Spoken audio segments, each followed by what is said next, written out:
Stay with me here while we go all Hansel and Gretel. We are talking about breadcrumbs. Now, breadcrumbs, in a literal fairy tale sense, are used to help you find your way. You leave a trail so you can get back to where you came from. They are a navigation tool. Well, with WordPress, you can also use breadcrumbs as a navigation tool. Obviously, you're not literally spreading breadcrumbs around your keyboard, but there's actual breadcrumbs that you can use on your site to help users find their way around. So what are actual digital breadcrumbs when it comes to WordPress? They're the clickable links that you very often see at the top of web pages. They can tell you where you are on the site and guide you back home. You see where the Hansel and Gretel breadcrumbs thing comes in. It all makes sense. So now we're starting to break it down. We know what breadcrumbs are. They're an extra layer of navigation. We know where they are. They're usually placed just above your title, and we know what they do. They're going to give users a clear path to follow and to navigate around your site. But realistically, does this sound like a lot of extra work for you? You can just wander around a forest. You don't need to leave breadcrumbs behind for anybody else to follow.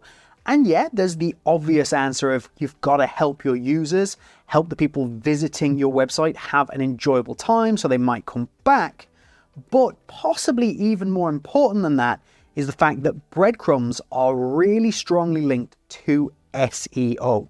We're talking search engine optimization. Search engines absolutely love breadcrumbs. Pac-Man. We've gone from Hansel and Gretel to Pac-Man. Pac-Man munching up the circles. SEO wants those breadcrumbs. It's going to allow the search engine to rank you higher up the list, and that is what it is all about.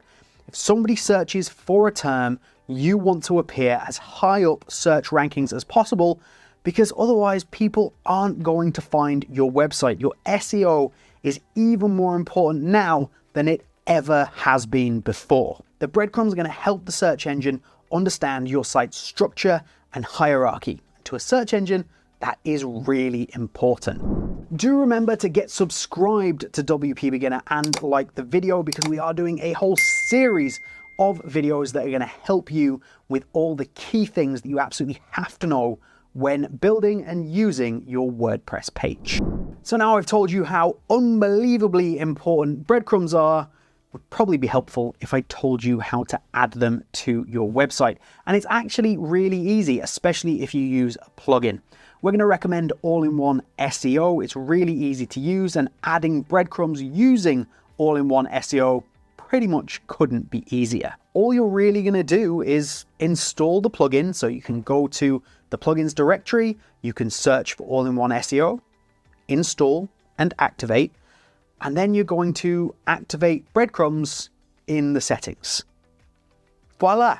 It's really that simple. It's almost as simple as actually leaving a trail of breadcrumbs. Depending on your preference, you can also display breadcrumbs in multiple different ways. You can use Gutenberg blocks, you can use widgets, you can use shortcodes, or even PHP code. It's completely up to you how you want to display those breadcrumbs. Some good news for those of you that are running a WooCommerce store. Most WooCommerce themes actually come with breadcrumbs pre-installed. But don't worry, again, if it doesn't, check out All-in-One SEO, add your breadcrumbs that way, nice and easy, and you've made your user's shopping experience even more seamless, which of course, if you're trying to sell a product, is incredibly important, especially if you want to get people back to your store. If you're still not 100% sure on All-in-One SEO or SEO in general, then definitely check out one of these videos where we'll be able to help you out.